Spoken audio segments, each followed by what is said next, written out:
नमस्कार दोस्तों, स्वागत है आपका हमारे YouTube चैनल जिसका नाम है म्यूजिक वाले गुरी सर पर। हम कर रहे थे म्यूजिक कंपटीशन एग्जाम्स की तैयारी और आज का जो हमारा टॉपिक है वो है जाति। और जाति के बारे में आज हम डिटेल से पढ़ने वाले हैं।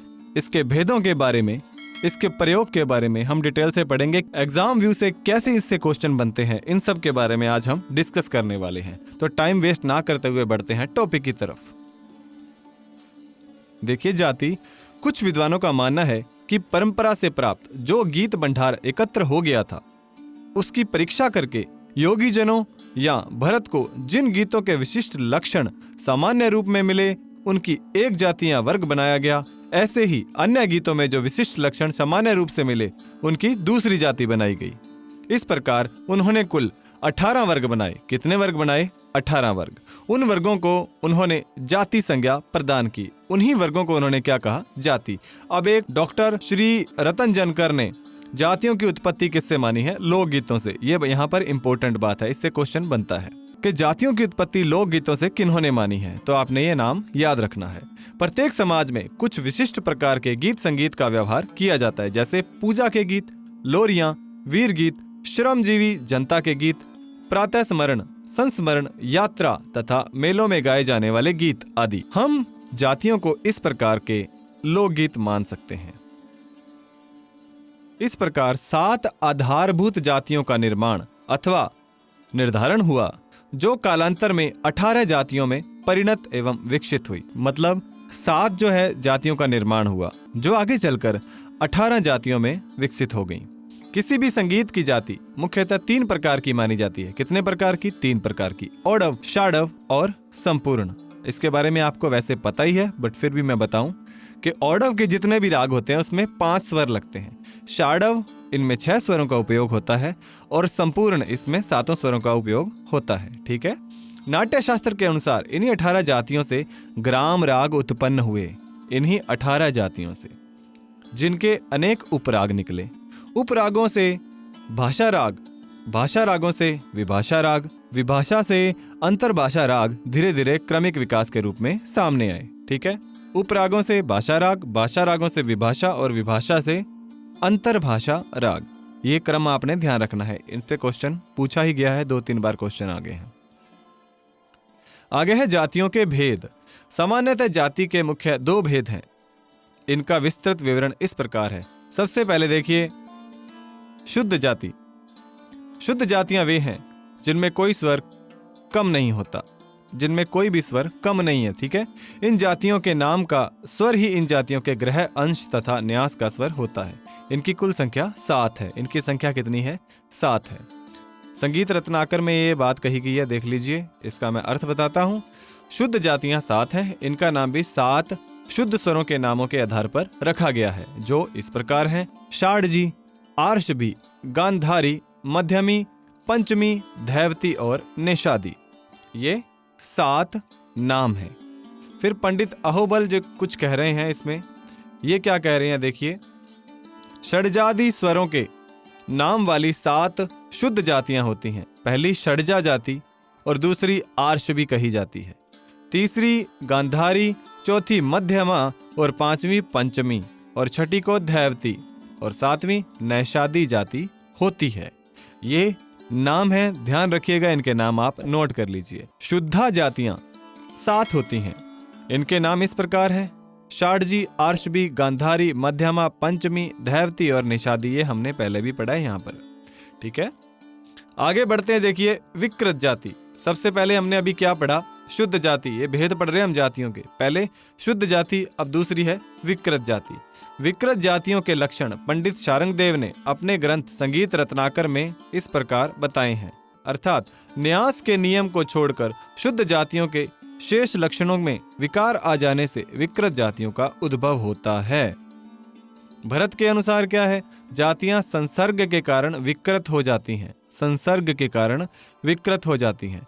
शुद्ध और विकृत दोनों प्रकार की जातियों में उनका नाम स्वर ही न्यास का स्वर होना चाहिए। भरत के अनुसार मंदर में न्यास होने का विकृत जातियों में कोई नियम नहीं।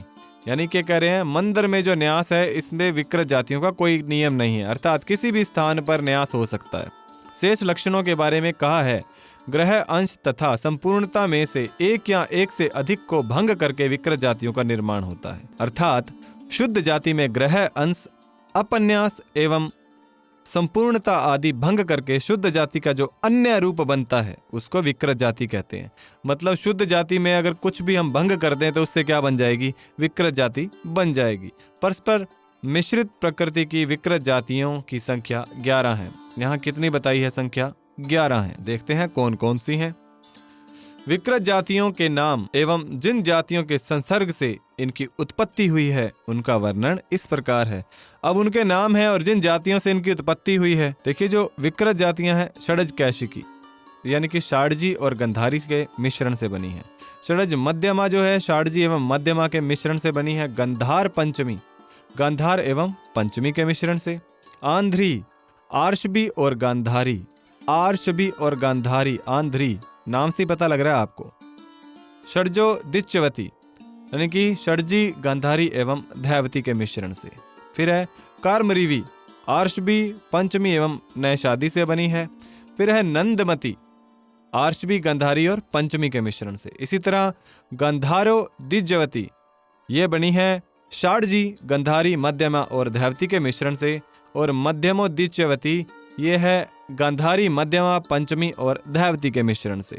फिर है रक्त गांधारी, गांधारी, मध्यमा, पंचमी और नैषादी के मिश्रण से ये बनी है। इसी प्रकार है कैशिकी, षाडजी, गांधारी, मध्यमा, पंचमी और नैषादी के मिश्रण से इनका निर्माण हुआ है। 7 शुद्ध जातियों से 11 विकृत जातियों के मिश्रण का क्रम भरत ने नाट्यशास्त्र तथा दत्तिल मुनि ने दत्तिलम नामक ग्रंथ में दिया है। ये 2 ग्रंथों के नाम आप याद रखिएगा कि नाट्यशास्त्र और दत्तिलम में इनका विवरण है। फिर आगे आती है जी ग्रामानुसार जातियों के भेद। यहाँ ये बहुत इंपॉर्टेंट है, ध्यान रखिएगा।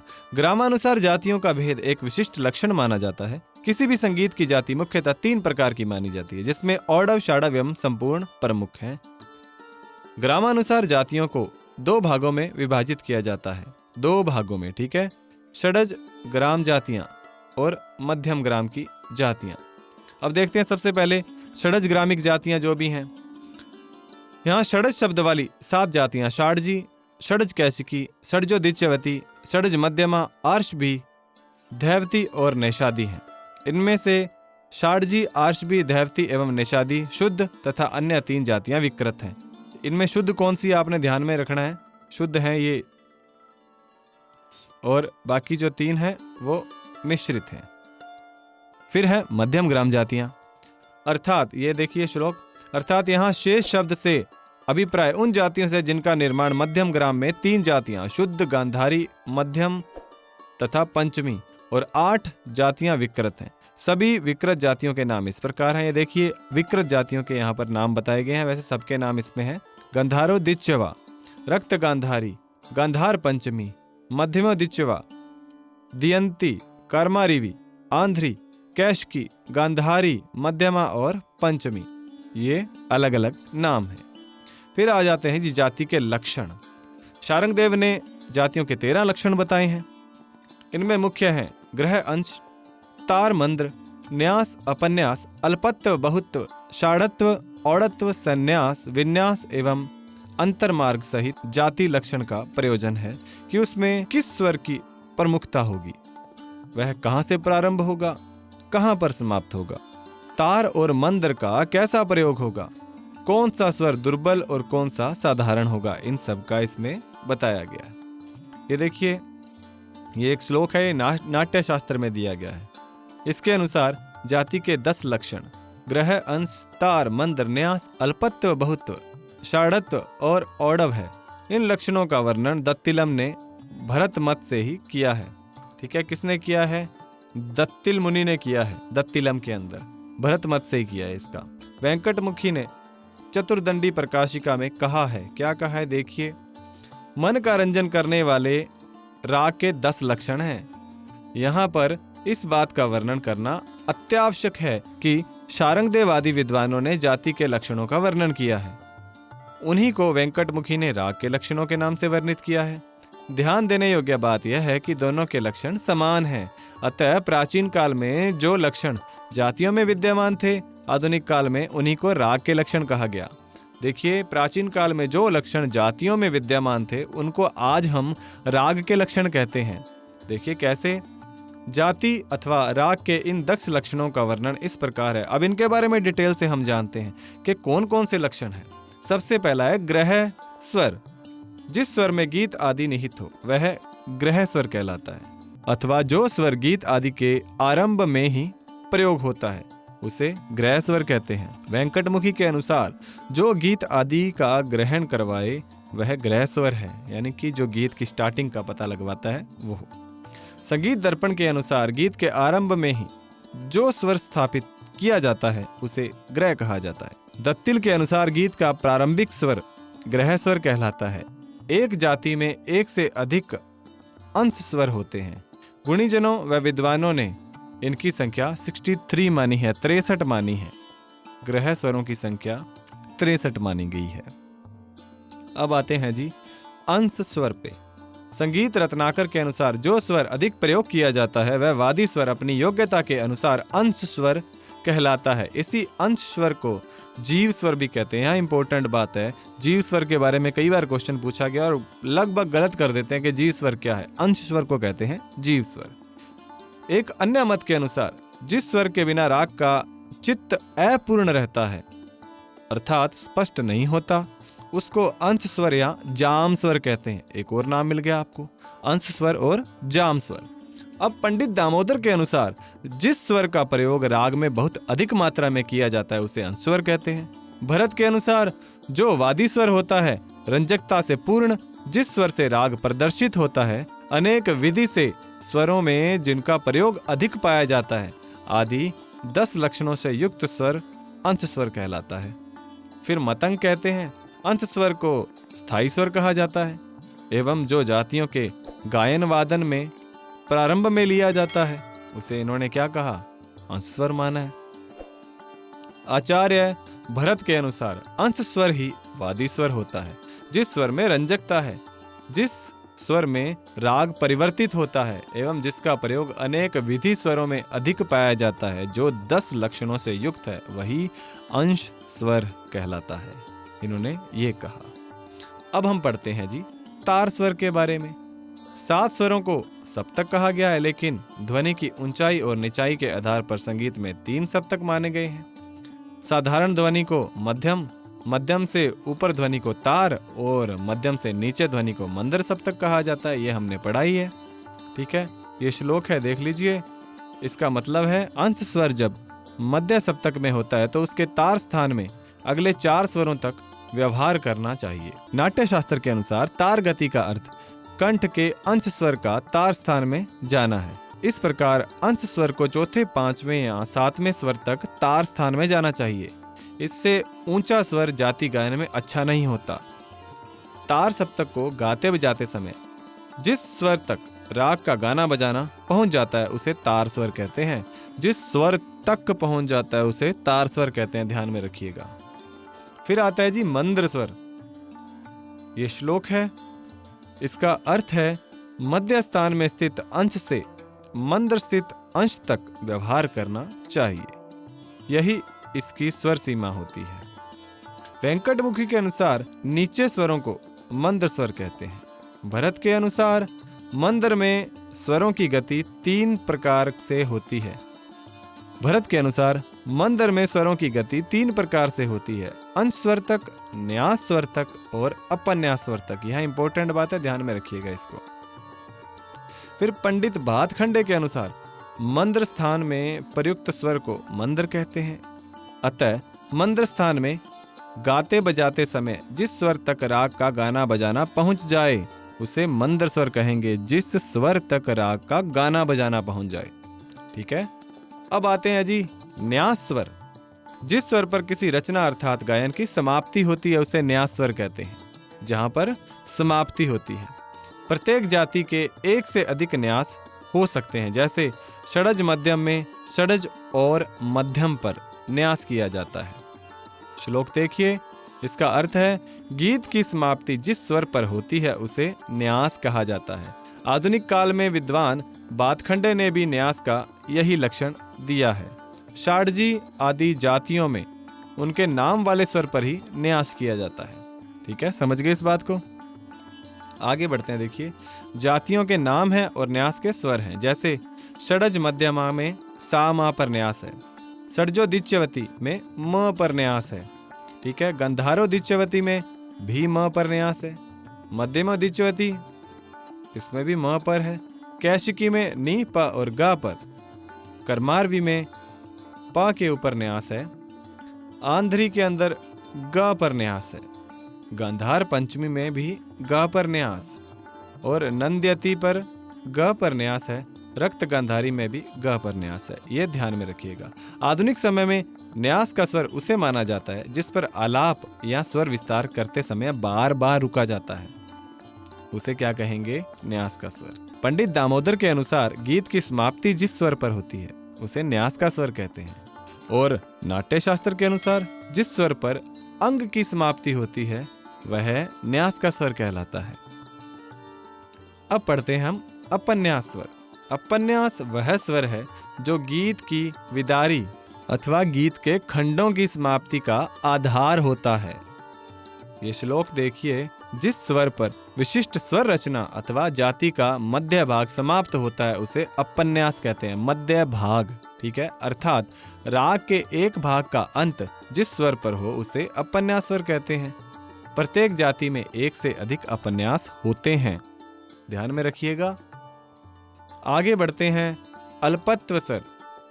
जाति में जिस स्वर का प्रयोग कम होता है उसे अल्पत्व कहते हैं। अब देखिए क्या है, अल्पत्व के दो भेद हैं, अनभ्यास अल्पत्व और लंघन अल्पत्व। समझ गए? इसी तरह बहुत्व है, जिस स्वर का प्रयोग बहुत अधिक होता है उसे बहुत्व कहते हैं। ये देखिए श्लोक, अर्थात बहुत्व के भी दो भेद हैं, न्यास बहुत्व और अलंघन बहुत्व। इनके भेदों के बारे में जरूर लिख लीजिएगा। फिर आते हैं जी षाडत्व स्वर। जिस जाति में केवल 6 स्वरों का प्रयोग किया जाता है उसे षाडत्व जाति कहते हैं। आप जानते हैं 6 आरोहण व 6 अवरोहण का प्रयोग किया जाता है, जिसे संपूर्ण षाडव जाति राग कहा जाता है। मतलब दोनों बार 6 लगते हैं। तो षाडव षाडव इसकी जाति पढ़ते हैं ना, षाडव षाडव, ओडव ओडव, इस तरह जातियां पढ़ते हैं। इसमें आरोह में भी 6 और अवरोहण में भी 6। फिर आते हैं जी औड़त्व स्वर। जिस जाति या राग में केवल 5 स्वरों का प्रयोग किया जाता है उसे औड़त्व कहते हैं। शारंगदेव ने अन्य 3 लक्षण इस प्रकार हैं, देखिए किस प्रकार बताए हैं। सन्यास, गीत के प्रथम खंड की समाप्ति जिस स्वर पर होती है उसे सन्यास कहते हैं। विन्यास, खंड के बीच में जिस स्वर पर समाप्ति का आभास हो वह विन्यास कहलाता है। फिर अंतर्मार्ग, जाति में आविर्भाव एवं तिरोभाव दिखलाने को अंतर्मार्ग कहते हैं। इस बात को आप समझ गए होंगे। तो बढ़ते हैं आगे। अब देखिए जाति में ताल का प्रयोग। संगीत रत्नाकर के अनुसार जातियों में एकल, आदि ताल, चित्र आदि मार्ग एवं मागधी आदि गीतियों का क्रम से प्रयोग करना चाहिए। जाति गान में जिन तालों का प्रयोग होता है उनको मार्ग ताल कहते हैं। जिन तालों का प्रयोग होता है उनको मार्ग ताल कहते हैं। मार्ग ताल में 4 मार्गों के अस्तित्व का आभास होता है जो निम्न प्रकार हैं। ध्रुव मार्ग एक मात्रा या प्राण कला युक्त है। ध्रुव मार्ग को एक मात्रा माना गया। अब इन पे क्वेश्चन आते हैं मैचिंग वाले। फिर आते हैं चित्र मार्ग 2 मात्रा अर्थात द्विमात्री कला। फिर है वत्रिक, इसमें 4 मात्राएं हैं और दक्षिण इसमें 8 मात्राएं हैं। ठीक है। 5 लघु अक्षरों के उच्चारण में जो समय लगता है उस परिमाण को मात्रा कहते हैं। इस परिमाण के आधार पर ही लघु, गुरु, पलुत इन 3 मात्राओं का निर्माण होता है। ये 5 लघु अक्षर इस प्रकार हैं। क, च, त, ट और प के उच्चारण में जितना समय लगता है उसे लघु का मान समझना चाहिए। इसका दुगुना होने पर गुरु कहलाता है और तिगुना होने पर प्लुत कहलाता है। ठीक है। लघु 1 मात्रा, 2 मात्रा गुरु, जैसे ही 3 मात्रा होती है तो वो प्लुत हो जाता है। संक्षेप में जाति गान के संबंध में ताल शास्त्र से संबंधित इसी प्रकार का वर्णन पाया जाता है। ठीक है, इसी प्रकार का वर्णन है। तो यहाँ आज का हमारा टॉपिक ये कंप्लीट होता है। उम्मीद करता हूँ एक एक चीज़ बताने में मैं सक्षम हुआ हूँ, मेरी बात आप तक पहुँची होगी। अगर आपको वीडियो अच्छी लगे तो इसको लाइक ज़रूर कीजिएगा, चैनल को ज़रूर सब्सक्राइब कीजिएगा, क्योंकि सिर्फ आपका सब्सक्राइब और लाइक ही हमारे लिए प्रोत्साहन है। हम आपसे कोर्स की कोई फ़ीस तो नहीं ले रहे, बस आपसे इतना ही कहते हैं कि वीडियो को ज़्यादा से ज़्यादा शेयर कर दीजिए कीजिए, ताकि आपका सपोर्ट हमें मिलता रहे। और मिलते हैं नेक्स्ट लेक्चर में, तो तब तक के लिए पढ़ते रहिए, बढ़ते रहिए। जय हिंद, जय भारत।